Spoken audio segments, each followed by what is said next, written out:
तो सब कंपनियां आजकल कहती है हमारे फ़ोन में है warp charging, fast charging, quick charging, बुक चार्जिंग, 15 मिनट में चार्ज हो जाएगा फ़ोन, आधे घंटे में। लेकिन कोई नहीं बताता कि बैटरी पे इसका क्या इफेक्ट है या आपके फ़ोन पे इसका क्या इफेक्ट है। और हम कंफ्यूजन में रहते हैं कि भाई फ़ोन तो नहीं ख़राब हो जाएगा, ये 1 साल चलेगा या 10 साल चलेगा। सो आज आपकी इसी कंफ्यूजन को हम दूर करते हैं और इसी के बारे में बात करते हैं। So hello guys, this is Raghav and I am welcoming you on my channel ज्ञान वायर। सो दोस्तों, आपका फ़ोन जो है वो रिलाई करता है USB PD और USB PPS टेक्नोलॉजी पे आपके फ़ोन को चार्ज होने में जो हेल्प करती है। अब ये क्या है, USB PD है USB power delivery and USB PPS है USB प्रोग्रामेबल पावर सप्लाई। ठीक है, तो ये क्या है कि आपके फ़ोन में वोल्टेज और करंट का सही अमाउंट, मतलब जितना कंपनी की तरफ से सेट किया जाता है उतने वोल्टेज और करंट को आपके फ़ोन में भेजती है, ताकि आपका फ़ोन जो है वो अच्छे से चार्ज हो जाए बिना बैटरी को कोई नुकसान हुए। ठीक है, अब इसमें क्या है, फास्ट चार्जिंग आती जाती है। तो फास्ट चार्जिंग की जो है 3 स्टेजेस होती है। ठीक है, पहली स्टेज जो होती है वो होती है रेगुलर स्टेज, इसको हम बोल सकते हैं, जिसमें रेगुलर वोल्टेज और करंट आपके फ़ोन में भेजा जाता है। ठीक है, सेकंड स्टेज होती है सैचुरेशन या पीक स्टेज, आप उसको कह लो। और थर्ड स्टेज होती है ट्रिकल स्टेज। अब ये मैं आपको थोड़ा एक्सप्लेन कर देता हूँ। जो फर्स्ट स्टेज होती है रेगुलर कांस्टेंट, उसमें वोल्टेज और करंट आपके फ़ोन में भेजा जाता है। मान लो आपके फ़ोन है 45 वोट का, तो 45 वोट जब आप 30% या 20% बैटरी पे अपने फ़ोन को चार्ज पे लगाते हैं, ठीक है, अगर आपके पास 45 वोट का चार्जर है या 25 वोट का चार्जर, तो वो फुल पावर पे आपके फ़ोन में रेगुलर करंट भेजेगा जितना कंपनी ने सेट किया हुआ है। ठीक है, और उस पावर पे मैक्सिमम हीट होगा आपका फ़ोन और मैक्सिमम चार्ज होगा। जितना वो तेज़ी से चार्ज हो सकता है उतना तेज़ी से चार्ज होगा, और ऑब्वियस है कि उतनी तेज़ी से वो हीट भी करेगा।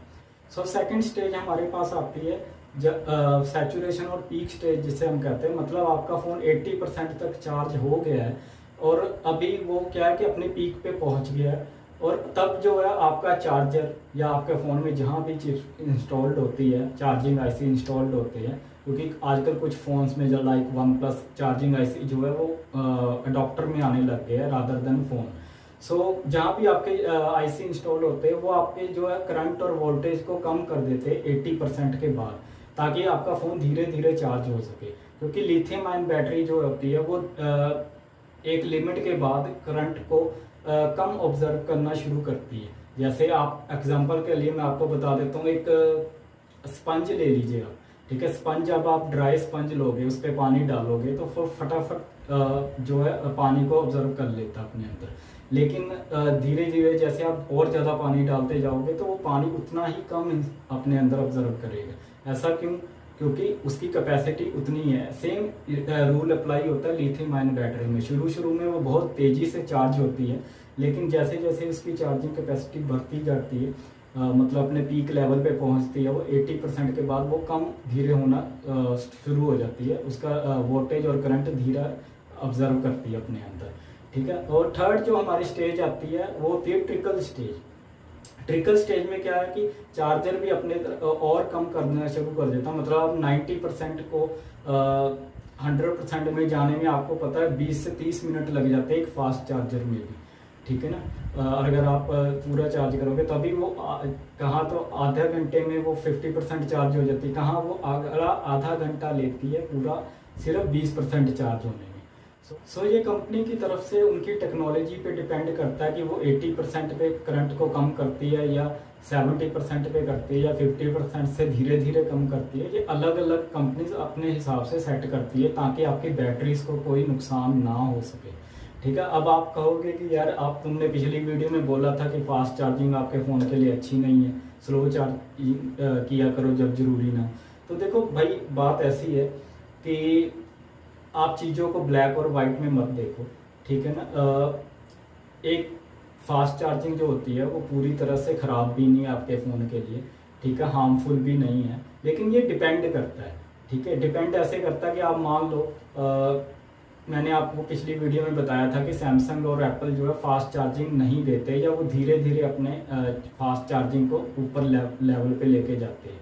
लाइक सैमसंग आपने देखा होगा 2017 से पहले, 18 से पहले, जब उनकी ये जो नए सस्ते मिड रेंज फ़ोन आने शुरू हुए हैं 2018 में, उससे पहले जो अपने मिड रेंज फ़ोन्स में वो सभी में जो है स्लो चार्जर दिया करते थे, 10 वोट का, 5 वोट का, ठीक है। उसके बाद जब उनकी नई मिड रेंज स्टार्ट हुई है, जिनमें थोड़ी बैटरीज भी कम से कम 4000 mAh की बैटरीज आने लग गई है, ठीक है, तब उन्होंने 50 वॉट का चार्जर देना शुरू कर दिया, ठीक है। कंपटीशन है, कंपटीशन की वजह से भी उनको देना पड़ता है। लेकिन बात यह है कि जैसे जैसे बैटरी का साइज बढ़ता है ना, तो उसकी कैपेसिटी भी बढ़ती है, चार्जिंग को कम करेगा। फॉर एग्जांपल आप देख लो, आप एक 2000 mAh की बैटरी को 25 वोट का चार्जर लगाओ, हो सकता है वो आधे घंटे में चार्ज हो। अगर वो 2000 बैटरी 4000 mAh की बैटरी को रिप्लेस कर दो आप, और फिर आप वही सेम 25 वोट का चार्जर लगाओ, तो उससे ज़्यादा टाइम लेगा, क्योंकि वो बैटरी का साइज बढ़ गया। सो टेक्निकली जो चार्जिंग है वो फास्ट नहीं हुई, वो उतने ही लेवल पे है, या बिल्कुल थोड़ा सा फर्क आया उसमें चार्जिंग को फास्ट करने में। सो ब्रांड्स जो है ना, जो एप्पल या सैमसंग जैसे ब्रांड्स है, वो ऐसे ही करते हैं।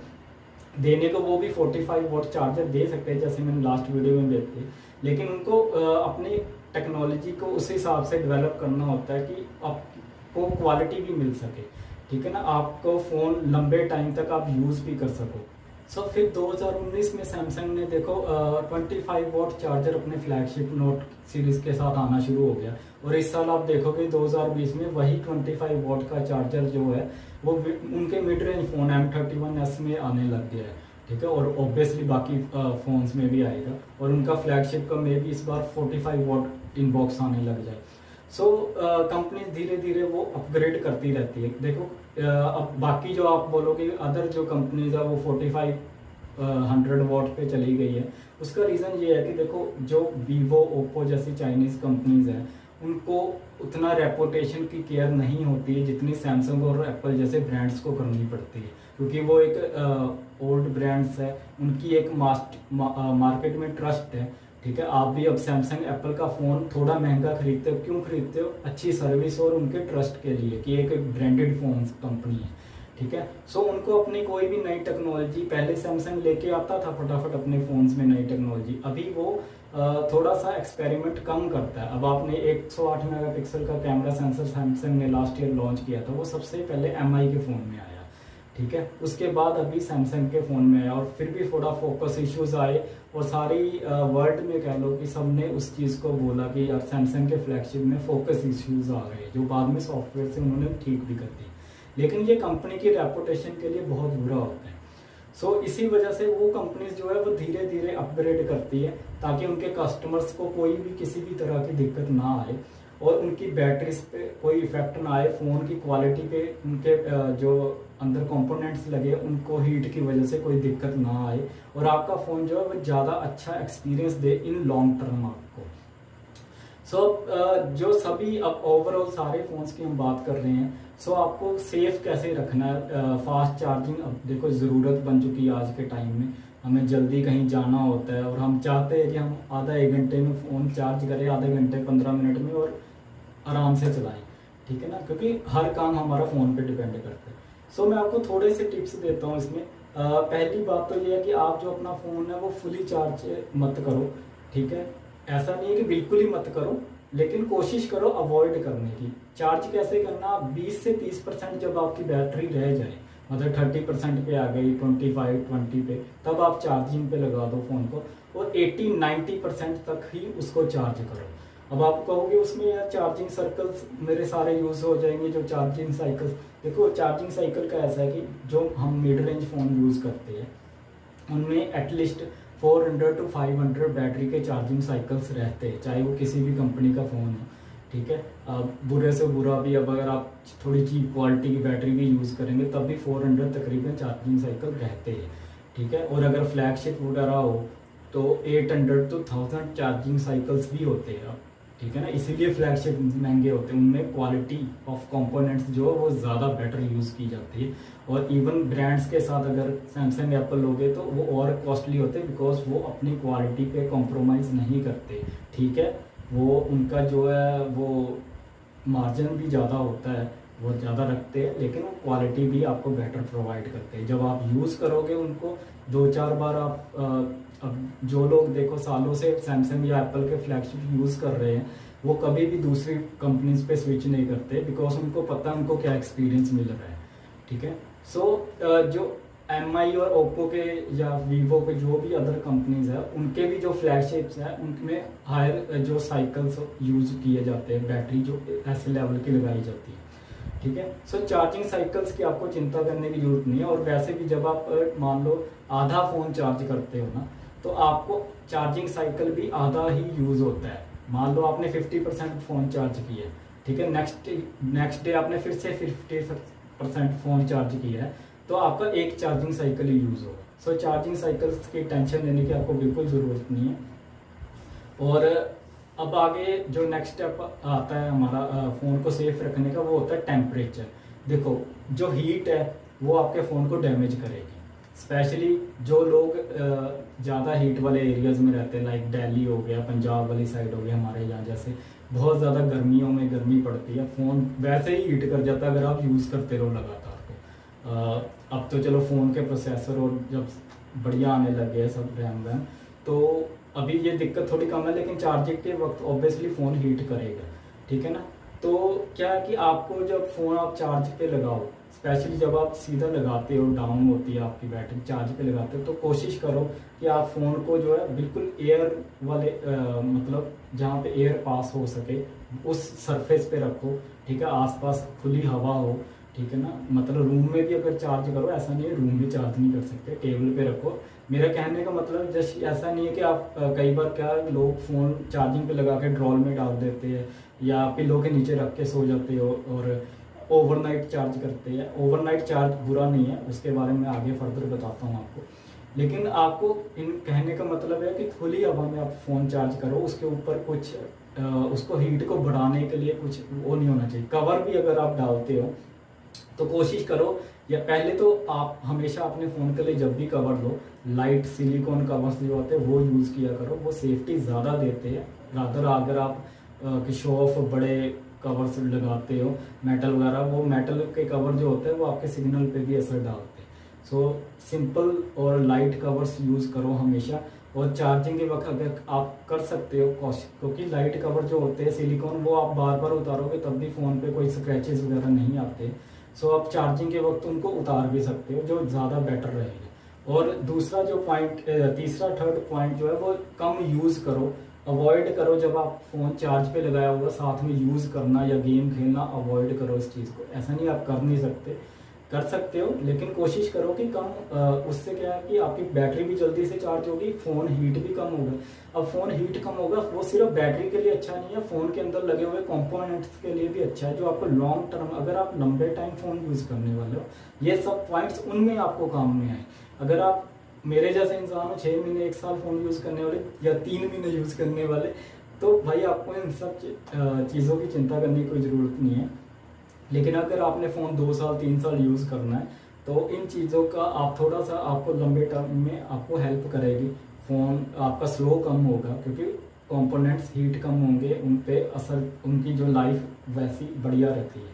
ठीक है, उसके अलावा लास्ट वीडियो में मैंने अगर आपने नहीं देखी, ऊपर कार्ड में लिंक दे दूंगा, इधर इधर जहाँ भी है। ठीक है, वो वीडियो ज़रूर देखना। वो भी क्विक चार्ज पे है जो हमारा 5 आया था, लेकिन उसमें कुछ अच्छी टिप भी है। और एक मैं चीज़ इस वीडियो में भी रिपीट कर देता हूँ कि आप स्लो चार्जर यूज़ करो जब आपको फास्ट चार्जर की ज़रूरत नहीं है। अब जैसे मैंने बताया, ओवरनाइट चार्ज करना बिल्कुल भी बुरा नहीं है। ये एक मिथ है कि ओवरनाइट चार्ज करने पे आपकी बैटरी ख़राब हो सकती है या फ़ोन ख़राब हो सकता है। अगर आपको उसकी थोड़ी चिंता है, जैसे मैंने आपको बताया अभी थोड़ी देर पहले कि ट्रिकल टेक्नोलॉजी होती है, ठीक है, जो आपके फ़ोन को बैटरी वोल्टेज को, करंट को कट कर देती है। ठीक है, सो कोई टेंशन लेने की जरूरत नहीं है। फिर भी अगर आप, एक सिंपल टिप है, slow charger low 5 what 1 ampere का। ठीक है, और आप अपने फ़ोन को जब भी आप सोते हो, ठीक है ना, रात को फ़ोन चार्जिंग पे लगा के सो जाओ। ठीक है, लैपटॉप के लिए भी स्लो चार्जर्स आते हैं। ठीक है, जहाँ पे पेटेंटेड टेक्नोलॉजी यूज़ हुई है, लाइक OnePlus जैसे फ़ोन्स में, वहाँ शायद आपका स्लो चार्ज वर्क नहीं करेगा, लेकिन जो आम क्विक चार्ज वाले फ़ोन है या कुछ भी है, उनमें सब में, सैमसंग के फ़ोन्स हो गए, या और अदर MI के फ़ोन्स में सब में चलता है। ठीक है, आप स्लो चार्जर रात को लगा के सो जाओ, सुबह तक आराम से आपका फ़ोन चार्ज होगा। इनफैक्ट इतना भी स्लो नहीं होता, ठीक है, 2.5-3 घंटे में चार्ज हो जाता है। आम फ़ोन 1-1.5 घंटे में होगा, वो 2.5-3 घंटे में हो जाएगा। आप 3 घंटे भी सोते हो ना, ज़्यादा मेहनती इंसान हो, तब भी फ़ोन चार्ज हो जाएगा, टेंशन लेने की कोई जरूरत। सो ये कुछ मिथ्स है जिनको मैंने बस्ट करने की कोशिश की है इस वीडियो में चार्जिंग से रिलेटेड, और कुछ आपको छोटे मोटे टिप्स दे दिए। अगर आपके काम में आए तो मुझे खुशी होगी। So thank you so much for your love and support guys, like the video, और अगर नहीं पसंद आए तो डिसलाइक भी करो, लेकिन रीज़न ज़रूर बताना क्या हम इम्प्रूव कर सकते हैं अपनी वीडियो में। So thank you so much and stay connected with ज्ञान।